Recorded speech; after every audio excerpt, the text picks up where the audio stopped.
1장 1절부터 3절에 있는 말씀, 죄송합니다. 고린도서 1장 1절부터 3절에 있는 말씀 제가 교독해 드리도록 하겠습니다. 고린도서 1장 1절에 있는 말씀입니다. 하나님의 뜻을 따라 그리스도 예수의 사도로 부르심을 받은 바울과 형제 소스데네는 고린도에 있는 하나님의 교회 곧 그리스도 예수 안에서 거룩하여지고 성도라 부르심을 받은 자들과 또 각처에서 우리 주 곧 그들과 우리의 주 되신 예수 그리스도의 이름을 부르는 모든 자들에게 하나님 우리 아버지와 주 예수 그리스도로부터 은혜와 평강이 있기를 원하노라.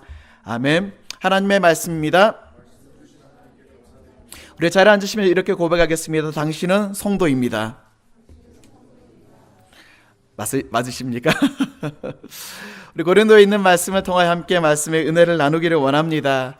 사도 바울은요, 다메섹에서 강렬하게 비치는 하나님의 놀라운 은혜를 경험하고 회심하기 시작합니다. 그리고 나서 이제는 열방을 향하여서, 이방을 향하여서 복음을 증거하는 사도로서 살아가기를 하나님께 결단하며 사도로서의 걸음을 걸어가죠. 전 세계를 돌아다니면서 1차 전도 여행을 떠나고요, 2차 전도 여행을 떠나게 되어지는데 2차 전도 여행에서 아덴이라는 곳에 도착하게 되어집니다. 여러분, 아덴이라는 곳이 어떤 곳이냐면 요즘으로 이야기하면 아테네입니다. 아테네, 여러분 잘 알고 계시는 것처럼 소크라테스, 아리스토텔레스와 같이 헬라 문화, 철학이 번성했던 지역이 아덴이라는 지역이죠. 이 아덴에 가서 또 사도 바울이 얼마나 많이 배웠던 사람입니까? 가말리아의 문화에서 공부했던 그런 똑똑한 사람입니다. 아덴에 살고 있는 사람들에게 복음을 증거하기 위해서 그가 가지고 있었던 헬라적인 철학들과 변증들과 가지고 있었던 지식들을 가지고 아덴에 살고 있는 사람들에게 복음을 증거하는데 그들에게 먹혀 들어갔을까요? 아니요. 먹혀 들어가지 않았습니다. 여러분, 복음은 단순합니다. 복음은요, 내가 가지고 있는 지식과 내가 가지고 있는 것들을 가지고 전하는 것이 아니라 하나님께서 우리에게 주신 은혜를 가지고 그들에게 우리의 삶을 나누어 주며 예수 그리스도를 증거하는 그 순간 성령께서 일하기 시작합니다. 아덴에서 사도 바울은 철저하게 실패를 경험하게 되어지죠. 그래서 터덜터덜 실패한 마음을 가지고 어디로 가게 되어지냐면 바로 아래에 있는 아덴 아래쪽에 있는 고린도라는 지역에 가서 사람들에게 복음을 증거하기 시작합니다. 때로는요, 실패함이 우리에게 강함이 될 때가 있습니다. 하나님께서는요, 교만한 자를 사용하시는 하나님이 아니라 겸손한 자를 사용하시는 하나님이십니다. 사도 바울이 의기양양하게 아덴에서 복음을 증거하다가 철저하게 깨지는 실패를 경험하고 나서 고린도로 갔을 때 사도 바울이 어떠한 마음을 가지고 고린도에 내려갔을까요? 정확히는 기록되어져 있지 않지만 제가 상상해 보건대 아마 내려가면서 나는 이거밖에 안 되는 사람인가? 나는 이 정도밖에 안 되는 사람인가? 그러면서 하나님의 은혜를 구하면서 고린도에 내려갔을 거예요. 고린도에서 1년 6개월 동안 그들에게 복음을 증거합니다. 그리고 그들이 고린도의 지역에 있는 교회 가운데 성도들이 자라가기 시작하자 또 다른 지역으로 복음을 증거하기 떠납니다. 그런데 얼마 지나지 않아가지고 너무 안타까운 소식이 들리는 거예요. 고린도에 있는 성도들이 1년 6개월 동안 가르쳤으면 좀 성숙하고 성장하고 그들이 부흥했다라는 소식들이 들리면 너무 좋을 것인데 사도 바울에게 들리는 소식은 고린도에 있는 성도들이 서로 문제가 생겨서 서로 싸우고 다투고 시기하고 여러 가지 문제들이 많이 생겼다라는 그런 소식들을 접하게 되어집니다. 이 고린도에 있는 교회 가운데 얼마나 문제가 많이 있냐라면 고린도 전서와 후서에 기록되어 있는 말씀을 보면 고린도 교회가 가지고 있었던 문제들에 대해서 기록되어져 있습니다. 먼저는 사람과 교리에 대해서 이 교리가 맞아, 저 교리가 맞아, 헬라의 교리를 초대교회의 교리를 따라가야 돼. 아니야. 유대교적인 전통을 가지면서 따라가야 돼. 라고 하면서 서로 싸우기 시작합니다. 그뿐만 아니라요. 어린아이와 같은 신앙을 가지고 있는 사람들을 대할 때 어떻게 대해야 되느냐. 우리 가운데도 보면은 이제 믿은 지 얼마 안 된 지체들도 있고요. 우리 안에 보면 정말 오랫동안 교회에서 자라왔던 그런 지체들도 있습니다. 당연히 신앙의 수준이 차이가 날 수밖에 없겠죠. 야, 너는 그것도 모르냐? 라고 하면서 비판하기 시작하면서 어린 신앙을 갖고 있는 사람에게 또한 장성한 신앙을 갖고 있는 사람들끼리 서로 분쟁이 생기기 시작합니다. 그뿐만 아닙니다. 교회에서 징계에 대한 문제들, 음행에 대한 부분들, 아내가 있는 사람이, 남편이 있는 사람이 음행함으로써 교회 안에서 문제가 생기기 시작합니다. 결혼에 대한 부분들, 이혼에 대한 부분들, 다른 사람에 대한 배려의 부족에 대한 부분들, 타 종교를 어떻게 대해야 되는가, 불신자들은 어떻게 해야 되는가, 예배 형식은 이렇게 드려야 돼, 예언과 방언은 이래, 복음의 본질은 이런 것이야, 가난한 자들에 대한 구제는 이렇게 해야 돼. 얼마나 문제가 많습니까? 사도 바울한테 1년 6개월이나 배웠으면 정말 그들이 자라가야 되는 건 아닙니까? 저하고 비교할 수 없을 정도로. 여러분, 만약에 사도 바울은 이미 죽었지만 사도 바울과 같은 탁월한 리더들이 딱 와가지고 여러분들의 말씀을 증거하면 얼마나 그 말씀들이 송이꿀보다 더 달게 여러분의 삶 가운데 다가올까요? 근데 사도 바울에게 배웠던 그들에게 점점점 더 많은 문제들이 생기기 시작하니까 사도 바울이 그들을 다시 한번 격려하고 그들에게 다시 한번 예수 그리스도의 복음을 다시 한번 재교육해야 되겠다라는 마음으로 그들에게 편지를 보냅니다. 그게 바로 고린도 전서와 고린도 후서에 있는 말씀이죠. 여러분, 우리 교회 안에도요, 아니 우리 교회 말고 다른 교회를 보더라도요, 정말 많은 문제들이 있죠. 여러분의 질문 한 가지를 하겠습니다. 예수 그리스도인이 된다라는 것은 어떤 의미일까요? 우리 예수 그리스도란 말 정말 많이 하잖아요. 당신 예수 그리스도이십니까? 여러분, 옆에 있는 사람 한번 물어봅시다. 당신 구원받았습니까? 한번 시작. 그럼 대답을 하셔야죠. 예. 당신 구원받으셨습니까? 여러분한테 물어볼게요. 자, 여러분들 너무 경직되지 마시고요. 저는 여러분에게 이야기하는데 절대 어려운 거 질문하지 않습니다. 여러분 구원받으셨습니까? 여러분은 그리스도인이십니까? 아멘? 그러면 여러분 그리스도인은 어떻게 살아가야 될까요? 그리스도인답게 살아가고 계십니까? 고린도 교회에 있는 성도들은요, 하나님을 경험했습니다. 그 가운데 은사도 있었고요, 성령 체험함도 있었습니다. 그런데 성령 경험이 우리의 신앙의 전부는 아닙니다. 우리 소희자매 같은 경우는 이미 1:1 양육 이번에 7주 동안 다 받고 졸업하셨거든요. 혹시나 여러분 가운데 1:1 양육을 받고 싶으신 분은 소희자매한테 부탁을 하시고 받으시기 바랍니다. 그 가운데 소희자매한테 이건 어려운 거니까 질문하겠습니다. 가장 현대교회에서 이슈가 되고 있는 문제가 뭐였습니까? 초대교회 때는 기독론이 문제였고, 중세시대에는 교회론이 문제였고, 다 알려드렸죠. 마지막 최근에 현대교회의 가장 큰 이슈가 뭐라고 목사님한테 배우셨습니까? 예, 맞습니다. 가장 이슈가 되고 있는 부분이 성령론에 대한 부분입니다. 성령께서 일하시는 것들, 이 성령론은요, 가장 기본이 되어지는 게 개인의 경험이에요. 어떤 사람은 방언을 받아야지만이 성령을 받았다라고 이야기하고, 어떤 사람은 뭔가를 체험해야지, 어떤 사람은 뜨거운 것을 경험해야지 성령 받았다라고 이야기하는데, 성령론이 어려운 이유 중에 하나가 뭐냐면 각자 개인의 경험에 따라서 달라지기 때문입니다. 그래서 공통적으로 이야기하는 것은 성령의 체험, 어떤 경험에 대해서 이야기하는 사람들이 정말 많이 있습니다. 여러분 유튜브 한번 쳐보시면은요, 성령 체험, 뭐 성령 경험, 뭐 성령의 역사 이렇게 해가지고 유튜브를 쳐보시면 정말 이상하게 방언하고 어떻게 이상하게 막 그렇게 행동하는 사람들, 제가 사실은 좀 띄워두고 싶어가지고 유튜브를 찾아 썼는데 여러분한테 덕이 안 될 것 같아서 그냥 지워버렸습니다. 한번 쳐보시면요, 어떤 사람은 성령 받았다라고 하면서 막 여기를 뛰어다니는데 막 100m를 달려다니는 것처럼 몇 바퀴를 계속 돌아요. 여러분, 이게 바로 성령 받은 건가요? 어떤 사람은요, 바닥에서 막 대굴대굴 구르는데 옆에 있는 사람이 조금 위험한 데가 있으면 발로 막아요. 대굴대굴 굴러가면서 그런 곳에 다치지 아니하도록 발로 막습니다. 그리고 막 뛰어다니는 사람이 너무 뛰어다니니까 발을 휙 겁니다.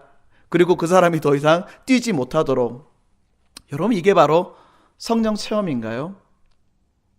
체험이 우리 신앙의 전부를 이야기해 주지는 않습니다. 제가 저쪽에서 사역하면서 청년부 사역하는데 정말 저는 원하지가 않았어요. 그런데 한 분이 추천해 주시기를 이 목사님을 모셨으면 너무 좋겠습니다. 끝까지 반대를 했는데 저보다 위에 계시는 목사님께서 하라고 해가지고 그분을 부르셨어요. 물론 그분은 전통적인 신앙을 하셨고 보수적인 신앙을 하셨던 분이신데 성령 사역을 하시는 그런 분이세요. 여러분, 정말 놀랍습니다. 뭐 장풍하며 훅 넘어가는데 되게 쇼처럼 보이잖아요. 실제로 넘어가더라고요. 그리고 바닥에 누워가지고 뭐 1시간 내내 펑펑 울면서 자기 회개를 이야기하는 그런 사람도 있고, 지죽은 것처럼 바닥에서 누워있는 그런 사람도 있고요. 왜 제가 정확하게 아냐면 저보고 부탁을 하더라고요. 목사님, 제가 그렇게 할 때 옆에서 안 다치게 받아주십시오라고 하면서 저한테 요청을 하더라고요. 여러분, 성령의 역사 분명히 인정합니다. 성령에서 일하시는 것들 분명히 인정합니다.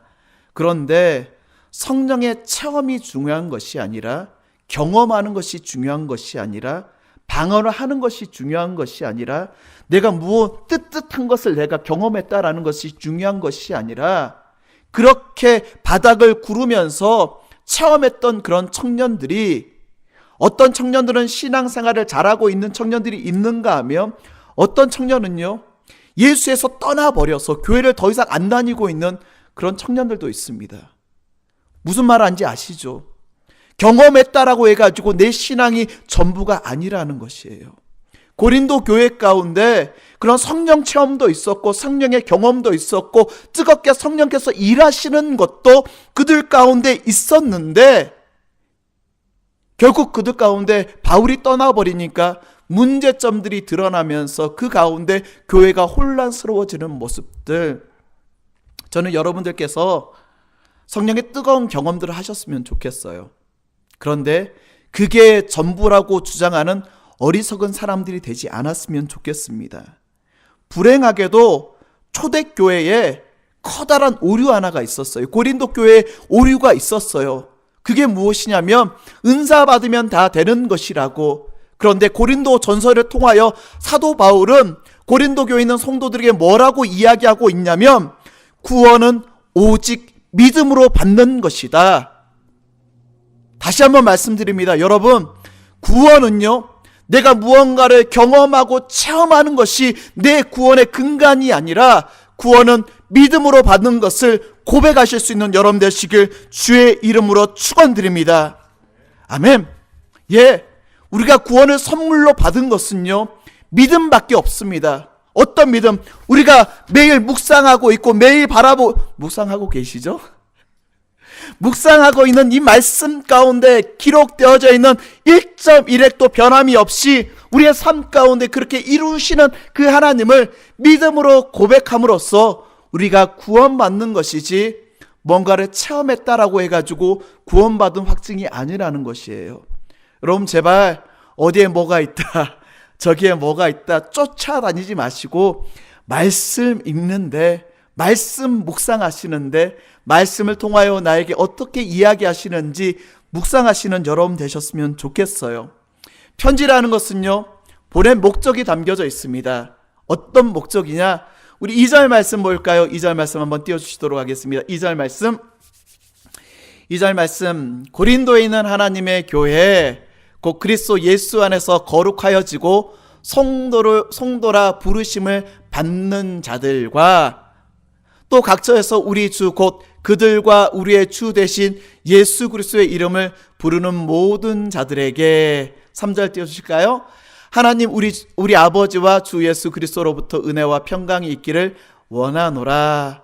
오늘 말씀 보니까요, 고린도에 있는 하나님의 교회란 무엇입니까? 교회에 대해서 정의하고 있습니다. 교회란 무엇이냐? 그리스도 예수 안에서 거룩하여지는 자들이 성도라. 그리스도 안에서 밖에서 거룩하여지는 자들이 성도라고 부르시는 것이 아니라 그리스도 안에서 거룩하여지는 자들. 여러분, 그리스도인이란 어떤 자들입니까? 거룩을 향하여서 달려나가는 자들입니다. 거룩이란 무엇이냐? 구별됨입니다. 세상 사람들과 똑같음이 아니라 구별되어지는 것입니다. 이 거룩이라는 이 신학적인 용어는, 거룩이라는 용어는 단순히 신약 성경에만 기록되어 있는 것이 아니라 구약 성경에서부터 쭉 한 맥으로 신약 성경까지 통과하고 있는 것이 중요한 맥의 하나가 바로 거룩이라는 사상입니다. 구약 시대 보니까요, 내가 거룩하니 너희도 거룩하라. 여러분, 하나님께서 우리에게 명령하고 있습니다. 너가 그리스도인들이냐? 그럼 너희는 거룩해져야 돼. 신약 성경에 보면은 너희 몸을 거룩한 산 제사로 드리라. 그리스도인이란 사람들은 어떤 사람이냐? 거룩하게 살아가는 자들입니다. 거룩이라는 것은요, 내가 그냥 자연스럽게 거룩해지는 것이 아니라 의도적으로 거룩하게 살아가기 위해서 몸부림침할 때 나타나는 것이 거룩입니다. 여러분, 매일매일 우리가 거룩하게 구별되었으면 좋겠어요. 매일매일 거룩하게 살아갔으면 좋겠어요. 의지적으로. 한 목사님이 쓰셨던 제가 글을 하나 보았는데, 이분은 거룩에 대해서 이렇게 표현하고 있습니다. 우리가 짜장면을 시킬 때도 거룩하게 구별된 크리스찬이 될 수 있고, 백화점에서 쇼핑할 때도 크리스찬임이 드러나야 하고, 우리의 신분을 밝히고 신분에 걸맞는 행동을 하기 시작할 때 우리는 구별된 사람, 거룩한 사람이 된다. 여러분, 식사하실 때도 거룩이 여러분의 삶 가운데 묻어나십니까? 짜장면 하나를 시킬 때도 여러분의 삶 가운데 거룩함이 묻어나십니까? 그리고 여러분이 쇼핑할 때에도 세상 사람들과는 좀 구별되어진 거룩함이 드러나고 계십니까? 여러분, 우리 성도가 될 때는 언제냐면 그 거룩함이 드러날 때입니다. 세상 사람들이 우리를 안 보는 것처럼 보여지죠. 그런데 세상 사람들은 우리 믿는 사람들을 의식합니다. 왜? 그들과 다르기 때문에. 1899년 3월 1일에 그리스도인의 회보라는 이 신문 하나가 있었습니다. 네, 신문에 1899년 3월 1일에 기록되어 있는 이 기사인데 뭐라고 나와 있냐면, 이번에 새로 난 북도 군수 중에, 여기 군수는요 평안북도를 이야기합니다.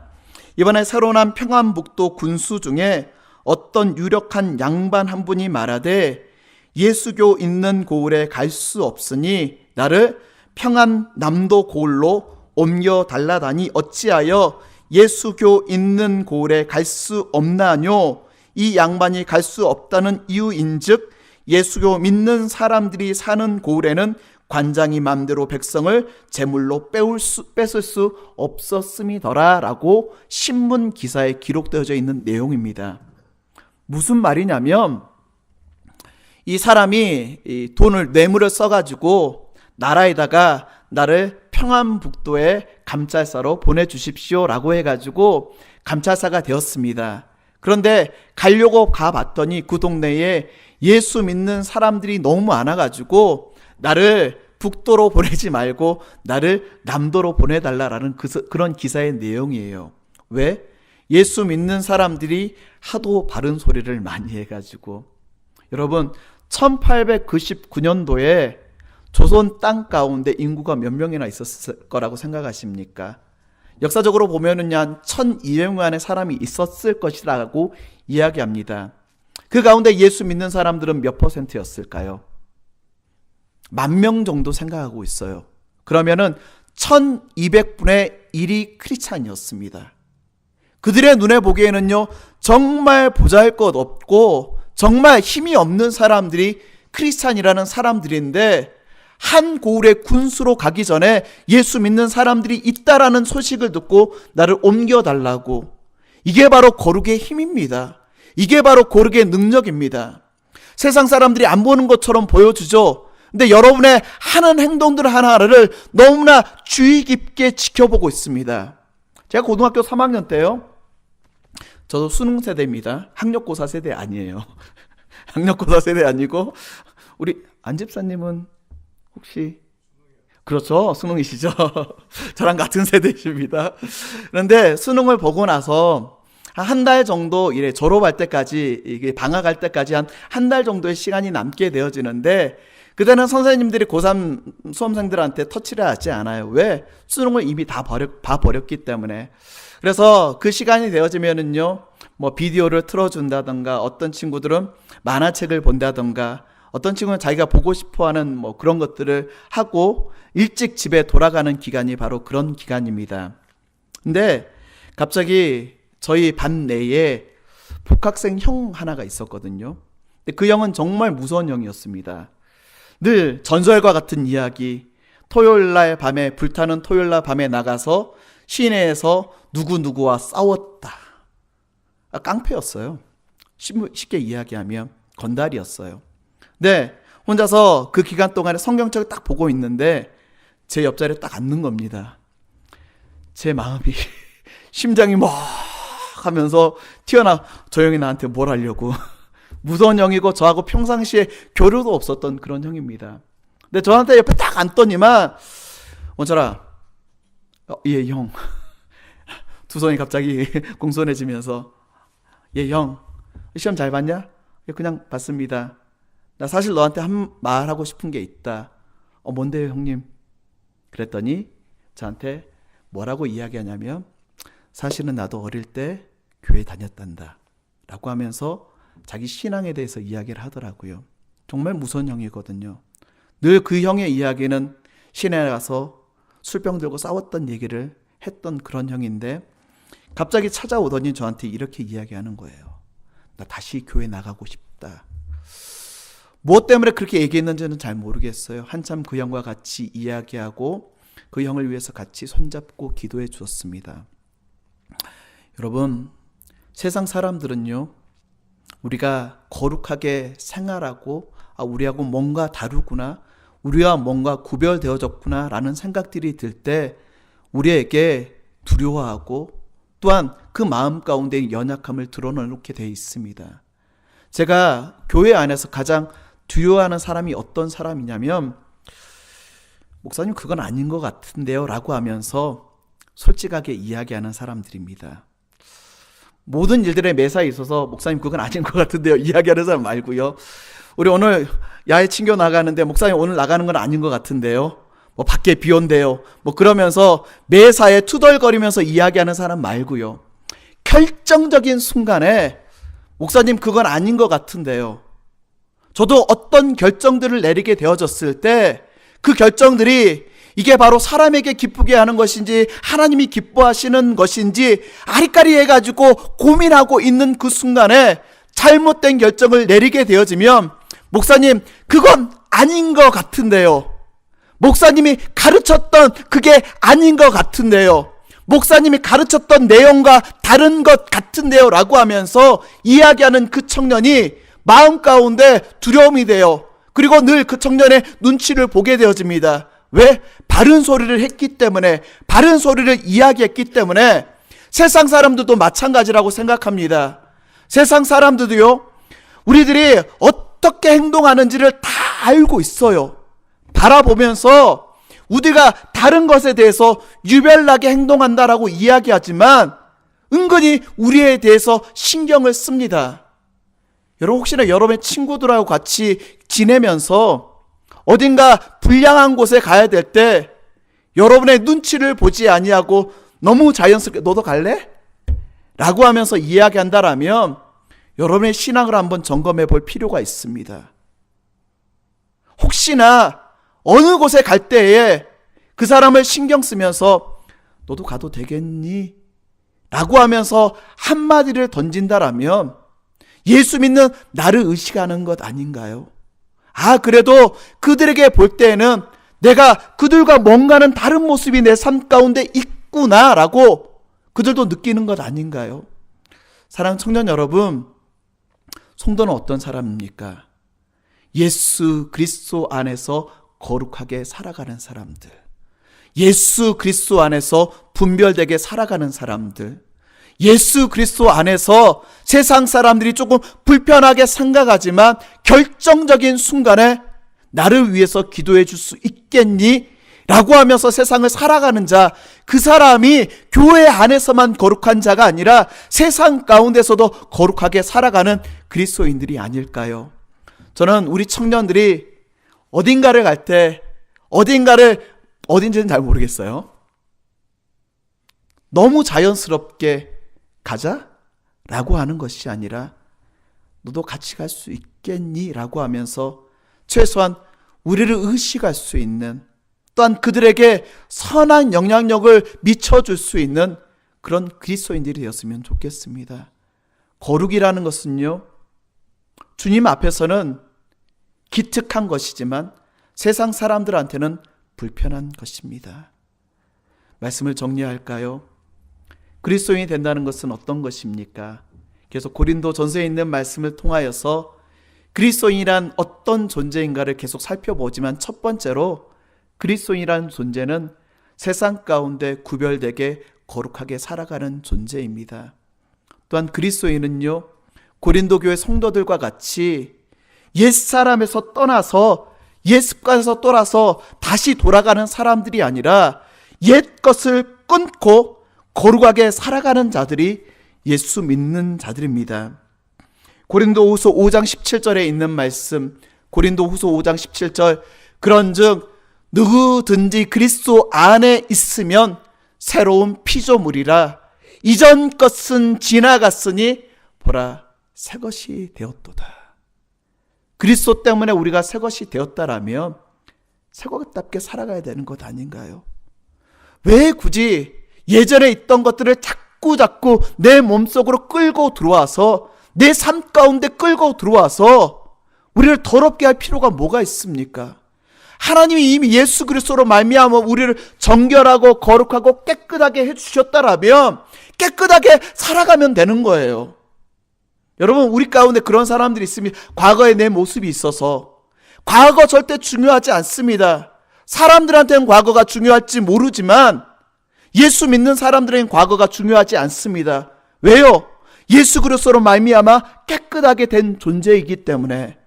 저는 우리 공동체 안에 자꾸 과거를 꺼내는 사람이 많지 않았으면 없었으면 좋겠어요. 왜? 각자 내가 예전에는 더러운 사람이었지만 옛 습관 가운데 있었던 사람이지만 예수 그리스도로 말미암아 나 또한 정결하게 되었고가 마찬가지로 다른 사람에게 과거를 굳이 들추어내서 과거에 있는 모습들을 끄집어낼 필요는 없거든요. 말씀을 정리하겠습니다. 그리스도인은 어떤 존재입니까?